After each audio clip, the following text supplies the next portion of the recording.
So I'm going to show to you how to use DeepThink and my thoughts on DeepThink and DeepSeek.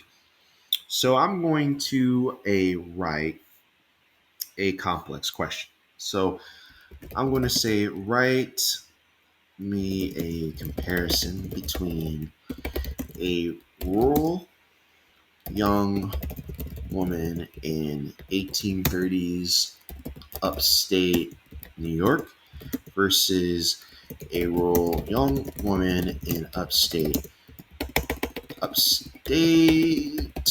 New York in the 1930s. Compare the writing styles. So this is between the two. So this is going to be showing uh, how these writing styles have changed. You can clearly see DeepSeek is giving you kind of the background that it's going through the understanding of context between the 100 years that have passed between the two eras, and it's going through a rationalization.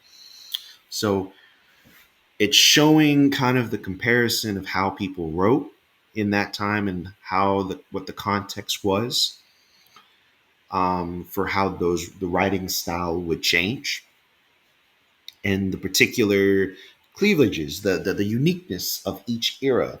Um, and it's going into detail about that.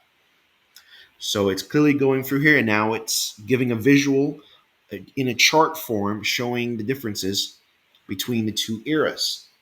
So here, the key contrasts, right? So it shows kind of this difference here. Um, and I think this is one of the strengths of DeepSeek in many ways, because you can clearly see, what is the thought process that is going on here to give you the output in this answer here to this prompt.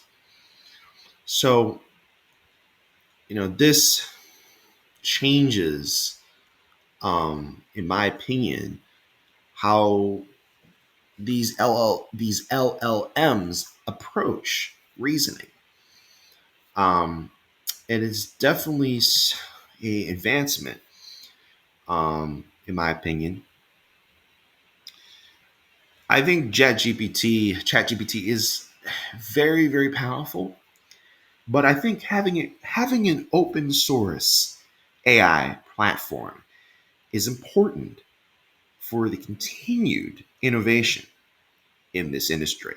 So, thank you for watching my video, and please remember to subscribe.